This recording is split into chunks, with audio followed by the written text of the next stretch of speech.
भरा नहीं जो भावों से, भरा नहीं जो भावों से, बहती जिसमें रसधार नहीं, हृदय नहीं वह पत्थर है जिसमें स्वदेश का प्यार नहीं। हृदय नहीं वह पत्थर है।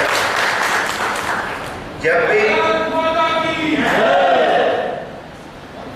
भी कभी कोई राष्ट्र की बात करता है, जब भी कोई स्वदेश की बात करता है, तो शिराओं में खून खोलने लगता है, हृदय की धड़कन तेज होने लगती है।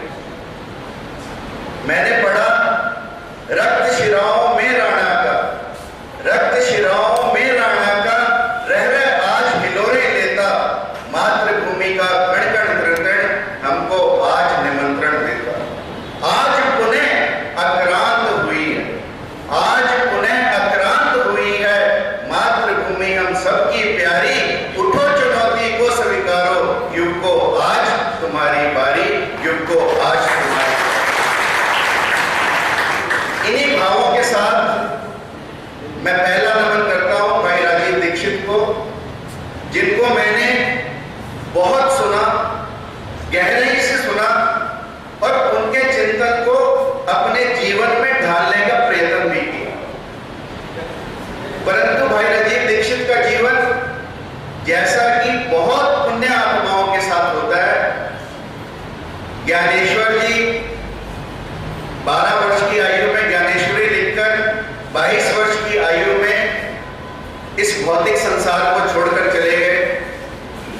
आदि शंकराचार्य 4 मठों की स्थापना करके पूरे भारत को एक सूत्र में पिरोकर 33 वर्ष की आयु में इस दुनिया को छोड़कर चले गए।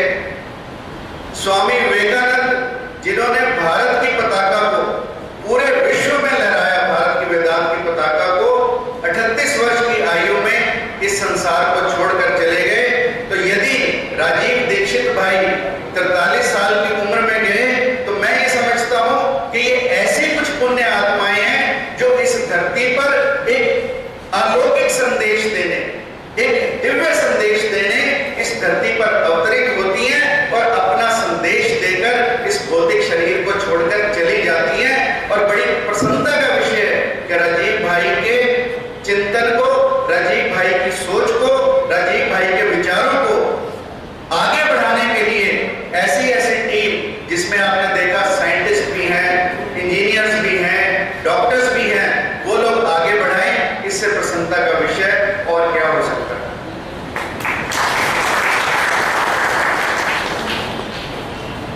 मुझे कल जब मैं कार्य पे था तो बहुत जोर का कमर में दर्द हुआ, परंतु दीपक भाई ने, आज मैंने सोचा था कि मैं आज किसी कार्य पर नहीं जाऊंगा, मेरी कमर में कितना दर्द, परंतु दीपक भाई ने जिस प्यार से और जिस कार्य के लिए बुलाया, जब उस कार्य का मैंने चिंतन किया तो मेरा कमर दर्द अपने आप से ठीक हो गया। मुझे यहाँ आने में कोई कठिनाई नहीं हुई, मुझे यहाँ आने में कोई तकलीफ नहीं। दोस्तों, आज चिंतन का विषय है कि आज हमारी संस्कृति, हमारी सभ्यता को बचाने वाला इस देश में कोई नहीं। स्वामी रामतीर्थ जब जापान में गए तो उन्होंने जापान में जाकर, पीपल का पेड़ बहनें ज्यादा जानती होंगी, माताएं ज्यादा जानती होंगी, पीपल का पेड़, बड़ का पेड़, हिंदुस्तान में जिसकी हम पूजा करते हैं, इतने बड़े बड़े पेड़ होते हैं। परंतु स्वामी रामतीर्थ ने जापान में जाकर देखा कि पीपल के पेड़ कितने हैं, कांच के बर्तनों में कैद पीपल के पेड़, बड़ के पेड़। स्वामी जी को जिज्ञासा हुई कि भारत में पीपल के पेड़ कितने बड़े होते हैं, बड़ के पेड़ इतने बड़े होते हैं, ये छोटे छोटे पेड़ जापान में कैसे? स्वामी जी ने पूछा कि तुम इन पेड़ों को कैसे तैयार करते हो? तो वहां का जो माली था, उन छोटे पेड़ों को वो लोग बोलते हैं बोनसाई, छोटे साइज का पेड़। तो उसने बताया कि हम इन पेड़ों की जड़ों को लगातार काटते रहते हैं, इन पेड़ों की जड़ों को रोज काटते रहते हैं। उसका रिजल्ट क्या होता है कि जब उस पेड़ की जड़ों को काटा जाता है तो पेड़ ऊपर बढ़ नहीं पाता। यदि हम ध्यान से सोचें कि आज हमारे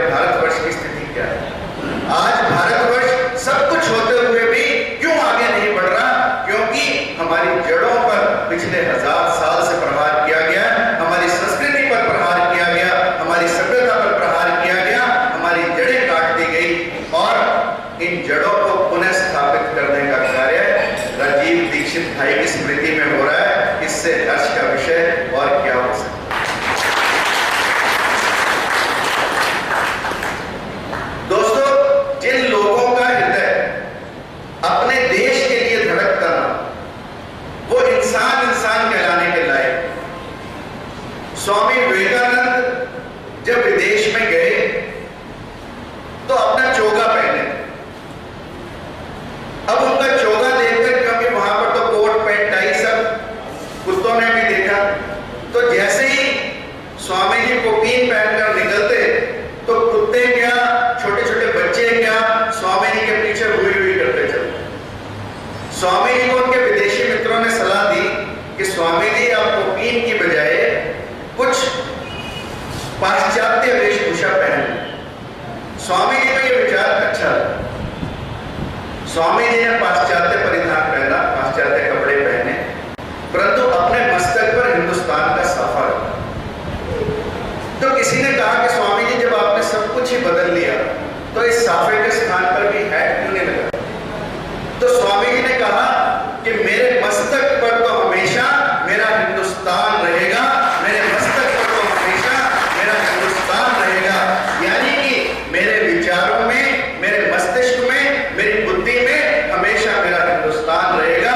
और जब हमारे मस्तिष्क में, हमारी बुद्धि में, हमारे विचारों में हमारा हिंदुस्तान रहेगा तो ये बात मेरी मान लेना कि इस देश को सोने की चिड़िया कहलाने से, इस देश को धर्मगुरु कहलाने से, इस देश को विश्व गुरु कहलाने से कोई दुनिया की ताकत रोक नहीं सकती। इसलिए मेरा आप सबसे अनुरोध है कि हम, चाहे भाई राजीव दीक्षित का माध्यम हो, चाहे कोई और माध्यम हो, अधिक से अधिक अपने देश की बनी चीजों का उपयोग करें, अपने देश की पद्धतियों का, चाहे वो चिकित्सा पद्धति जिसका शिविर आज लगाया जा रहा है, क्योंकि ये कोई कहने का विषय नहीं है, ये एक अनुभूति करने का विषय है, ये एक विषय आत्मसात करने का विषय है, ये कोई विषय एक दिन में शिविर में आकर समाप्त होने का विषय नहीं, ये हमारे पूरे जीवन का विषय है। और यदि हम अपने जीवन को भाई राजीव दीक्षित के बारे में, जैसे मैंने उनकी कुछ विवेचनाएं पढ़ी, एक आपसे बांटना चाहूंगा कि वाघभट के सूत्रों की चर्चा अभी भाई साहब ने की। वाघभट के सूत्रों में से उन्होंने एक सूत्र दिया कि जिस भोजन को सूर्य का प्रकाश न लगे और वायु का वेग न छुए वो भोजन विष। अब कितना सोचने का विषय है।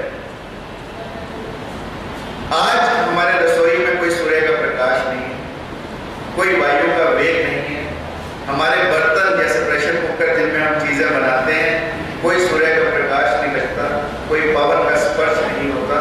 तो जिस विष को हम खा रहे हैं, जिस विष को हम रोज अपना रहे हैं, उस विष से हमारे अंदर, लोग कहते हैं कैंसर बढ़ रहा है, ब्लड प्रेशर बढ़ रहा है, मधुमेह बढ़ रहा है, बढ़ेगा ही, क्योंकि जब हमारा खाने का, रहन सहन का ढंग अपना ना होकर किसी दूसरे का होगा, हाइब्रिड।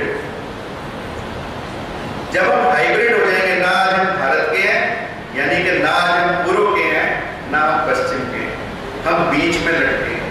और हमारी स्थिति वो है, कहते हैं कि स्मार्टा का एक राजा था, उसकी खिड़की पर एक पक्षी आकर बैठा और उसने देखा कि ऐसा पक्षी तो मेरे देश में कोई होता ही नहीं, और इसलिए वो उस पक्षी को बर्दाश्त नहीं कर पाया। उसने उस पक्षी की चोंच को कटवा दिया, जैसे उसके देश में पक्षी होते थे वैसी चोंच बना दी, उसके पंख वैसे बना दिए जैसे उसके देश में होते थे पक्षी। तो अंत में उसने अपने मंत्री को कहा, जब उसकी काट छांट पूरी पक्षी की कर दी, तो उस अपने मंत्री को कहा कि अब इस पक्षी को उड़ा दो, अब इस पक्षी को स्वतंत्र कर दो। अब वो पक्षी आप सोच सकते हैं कि कैसे उड़े, जिसके पंख काट दिए हो वो पक्षी कैसे उड़े? वो पक्षी उड़ नहीं पाया, क्योंकि उसके पंखों में, उसकी चोंच में, उसकी टांगों में, सब में काट छांट कर दी गई। आज हम भी सब कुछ होते हुए भी अपनी ऊंची उड़ान भरने में सक्षम इसीलिए नहीं है क्योंकि हम अपने देश को छोड़ रहे हैं, अपनी संस्कृति को छोड़ रहे हैं, अपनी सभ्यता को छोड़ रहे हैं और दूसरों की जो अच्छी चीजें हैं उनको अपना रहे हैं। इसलिए आज एक बहुत महत्वपूर्ण कार्य मैं तो कहूंगा रोहतक में हो रहा है। न केवल स्वदेशी चिकित्सा शिविर, बल्कि स्वदेशी चिकित्सा शिविर